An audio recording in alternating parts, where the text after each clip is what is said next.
नमस्कार दोस्तों, मैं अंकुर उपाध्याय स्वागत करता हूं आप सभी का आपके अपने YouTube channel share market analysis में। दोस्तों यहाँ पे आप सभी के साथ बात करने वाला हूं बाजार के बारे में। कल रात से लेकर सुबह पहली वीडियो 10:30 मैं थोड़ा कंफ्यूज था एंड आप सभी कंफ्यूज नहीं था, मैं क्लियर था, बट मैंने आपसे कहा कि मार्केट कंफ्यूज कर रहा है, मार्केट नहीं बता रहा उसे ऊपर जाना है या नीचे जाना है। मार्केट का डेटा कह रहा है बाजार नीचे चला जाएगा, 25,000 ब्रेक करेगा और 24,875 900 चला जाएगा।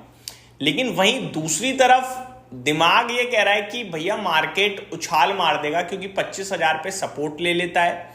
अमेरिका ठीक दिख रहा था रात में, वो सारी चीजें देखते हुए लग रहा था कि शायद बाउंस बैक आना चाहिए। एट द एंड डेटा काम कर गया है दोस्तों और बाजार ने 25,000 ब्रेक करा। 24,900 और 875 के जो दो मेरे टारगेट थे 25,000 ब्रेक होते ही आई थिंक पहला टारगेट डन हो गया है। 24,908 का लो लगा है एंड उम्मीदें कुछ इस प्रकार है कि शायद सेकंड हाफ में दूसरा टारगेट भी डन हो जाए। अब दोस्तों मैं आपके साथ लेवल शेयर करता हूं जो इंपॉर्टेंट हो गए हैं यहां से। अब हम ऐसा लग रहा है इस एक्सपायरी पे यानी कल तक 25,200 ब्रेक नहीं करेंगे। इस चीज की कंफर्मेशन कल भी मैंने दी थी कि जिस हिसाब से हम सेकंड हाफ में नीचे आ रहे हैं 25,200 का रेजिस्टेंस तेजी से बढ़ रहा है और द वॉल ऑफ चाइना हो गया 25,200, ऐसा मान लो आप।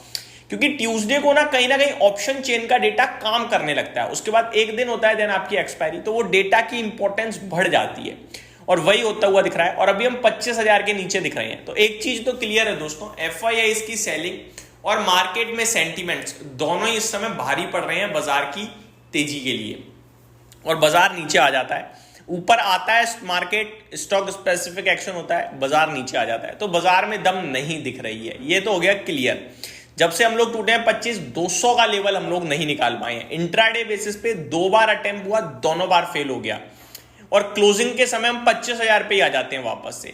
तो मेरे को लग रहा है 25,200 पे एक उन्होंने मार्क कर दिया कि भैया ये तो नहीं तोड़ने देंगे।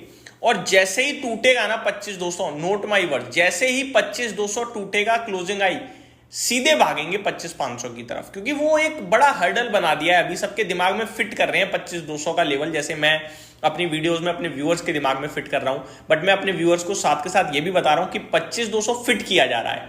अगर वो लेवल ब्रेक हुआ तो फिर तेजी भी निफ्टी पे लगभग 200 से 250 पॉइंट वन साइडेड आनी चाहिए क्लोजिंग बेसिस पे, अगर 25,200 ब्रेक हुआ तो। अब यहां से क्या करें दोस्तों, नीचे के जो लेवल्स थे वो डन हो चुके हैं, यानी कि इन 25,000 तोड़ने के बाद 25,875 900 दिख रहा था वो ऑलरेडी डन हो गया है। अभी मार्केट में क्या करें, मार्केट में आप इंडेक्स लेवल पे कुछ भी कर लो घाटा खा जाओगे, तो कुछ मत करो, वो बेटर रहेगा आपके लिए। लेवल्स आपको पता होना चाहिए, आपकी जानकारी के लिए वो मैंने कोशिश करा शेयर करने की। अभी मार्केट लगभग 100 पॉइंट नीचे निफ्टी पे ट्रेड कर रहा है। स्मॉल कैप ऑलमोस्ट आधा % नीचे हो गया है, निफ्टी भी आधा % नीचे हो गया है, सेंसेक्स भी, बैंक निफ्टी फ्लैट है, मिड कैप इंडेक्स 1/3% समथिंग नीचे है। स्टॉक स्पेसिफिक प्रॉब्लम थोड़ी ज्यादा दिख रही है। यूरोप के मार्केट जब मैं ये वीडियो शूट कर रहा हूं तब तो ओपन नहीं हुए, आई थिंक जब पोस्ट करूंगा तो ओपन हो गए होंगे। मैं आपको फ्यूचर्स बताना चाहूंगा यूरोप के बाजार के। डेक्स फ्यूचर्स लगभग फ्लैट टू नेगेटिव है, 0.17% डाउन है। कैक आधा % डाउन दिख रहा है, कैक फ्यूचर्स की बात करूं तो, और फिटसी पॉजिटिव दिख रहा है 0.1%। तो मिले जुले रुझान आ रहे हैं, मिले जुले संकेत आ रहे हैं यूरोपियन मार्केट से। स्पेशली फिटसी जो है आपके लिए ऊपर दिख रहा है, बाकी सब नीचे ही आते हुए दिख रहे हैं। अपने भारतीय बाजार में केवल फाइनेंशियल सर्विसेज की एकमात्र ऐसी इंडेक्स है दोस्तों जो हरे निशान में, बाकी सब लाल है। ऑटो पे नजर डालिए, हुंडई के IPO में जो पैसा लगा रहे हैं, देखो सेक्टर टूट रहा है दोस्तों, GMP टूट रहा है, देन आप पैसा लगा रहे हो तो ये समझ लो लिस्टिंग के लिए नहीं लगा रहे हो आप, सिंपल है। अब सेक्टर 1.5% नीचे है। कॉम्पिटिटर मारुति की बात करूं तो 1.25% नीचे ये होता हुआ दिख रहा है। ऑटो में टाटा मोटर्स हो सकता है एक कॉम्पिटिटर आपका जो 1.25% नीचे दिख रहा है। लास्ट M&M बचता है, M&M की भी बात कर लेते हैं। ये तो 3% टूटा है आज, तो M&M में तो बड़ी पिटाई पड़ रही है भैया। टू व्हीलर्स भी नीचे हैं दोस्तों, हीरो, आइशर, ये सभी नीचे दिख रहे हैं। बॉश में भी गिरावट है, बालकृष्ण इंडस्ट्री, पूरा ऑटो सेक्टर नीचे है। बजाज ऑटो एकमात्र शेयर है और इसके आज नंबर्स भी आने हैं दोस्तों। बजाज ऑटो केवल 0.1% ऊपर है, बाकी सब ऑटो में नीचे है। आज बहुत बड़े ऐसे सेक्टर हैं जो नीचे, लाइक ऑटो मैंने आपको बताया, बाकी सेक्टर स्पेसिफिक तो सभी नीचे है। IT बड़ा प्रेशर बनाने का काम कर रहा है आज निफ्टी पे। कोफोर्ज जैसे शेयर्स करीब 4% टूट गए हैं। अदानी ग्रुप के स्टॉक्स में पिटाई पड़ रही है, अदानी ग्रुप के स्टॉक्स में बड़ा फॉल आ रहा है, तो वो एक और प्रॉब्लम का विषय है। रिसेंटली टाटा ग्रुप का ट्रेंड बहुत तेजी से भागा था, बाजार में कुछ भी हो ये ऊपर ही जा रहा था। आज यहाँ 3.25% की गिरावट देखने को मिल रही है। टाइटन में गिरावट आते हुए दिख रही है। अदानी पोर्ट्स, अदानी पावर, ये अदानी ग्रुप के कुछ क्षेत्र से स्टॉक है जिनमें बड़ी पिटाई पड़ रही है। पूरा का पूरा स्टॉक मार्केट सर्विस प्रोवाइडर्स ऊपर हैं, लेकिन बीएससी में आज आपको पिटाई दिख रही है थोड़ी सी।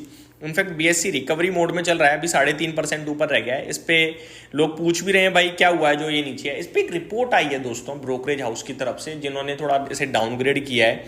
डाउनग्रेड वो पहले से ही कर रखे थे, बट स्टॉक इतनी तेज भागा कि उनका पहले 2900 रुपए के करीब का टारगेट था, उन्होंने अपवर्ड रिवाइज करा 3500 का, अंडर परफॉर्म की रेटिंग दे दी है। 3500 रुपए का लक्ष्य रखा है और नीचे से बढ़ाया है उन्होंने 600-700 रुपए, क्योंकि गलत पड़े हैं वो। तो आई थिंक रिपोर्ट को इग्नोर करना चाहिए, वही बेटर है। बट हाँ, इम्पैक्ट आ रहा है थोड़ा रिपोर्ट का। सुबह ज़्यादा था, अभी थोड़ा कम रह गया है, इससे ज़्यादा कुछ भी नहीं है। तो ये पूरा का पूरा मार्केट चल रहा है दोस्तों इस समय थोड़ा सा नेगेटिव साइड पे। पॉजिटिव शेयर्स की लिस्ट है, बट वहाँ पे पूरा का पूरा म्यूचुअल फंड इंडस्ट्री है या फिर स्टॉक मार्केट इंडस्ट्री है, like Aditya Birla AMC, UTI AMC, HDFC AMC. Recently in सब पे बात करिए। नाम इंडिया, निपॉन को तो मैंने डिस्कस किया है खरीदने के लिए कि ये चल रहा है, बड़ा मौका दे रहा है। मोतीलाल ओसवाल एक बार फिर रॉकेट की रफ्तार से भाग रहा है। एंड हमारा फेवरेट अंबर एंटरप्राइजेस भी आज काफ़ी बढ़िया कर रहा है। अगेन जिस दिन बाजार गिरता है उस दिन ऊपर आ जाता है। इसने फिर फ्रेश 52 वीक हाई लगा दिया आज, लाइफ हाई हिट कर दिया। डिस्क्लेमर, ये मेरी पर्सनल पोर्टफोलियो में और रिसेंटली लिया जब आपके साथ शेयर किया था कि गिरावट हुई है, मौका है, ले लो भाई साहब। तब आपसे भी कहा था, खुद भी उठाया था, और आज आप देख सकते हैं काफ़ी बढ़िया 15-17% ऊपर हो गया वहाँ से। तो बहुत अच्छा रिटर्न जनरेट करके दिया इसने अपने इन्वेस्टर्स को। अब यहाँ से क्या, यहाँ से कोई मतलब नहीं बनता, अब आपकी इच्छा भी है, रिस्क रिवॉर्ड फेवर में नहीं है। तो ये मेरी तरफ से आपके लिए डिटेल्स थी। Thank you so much for watching this video. Have a great day guys.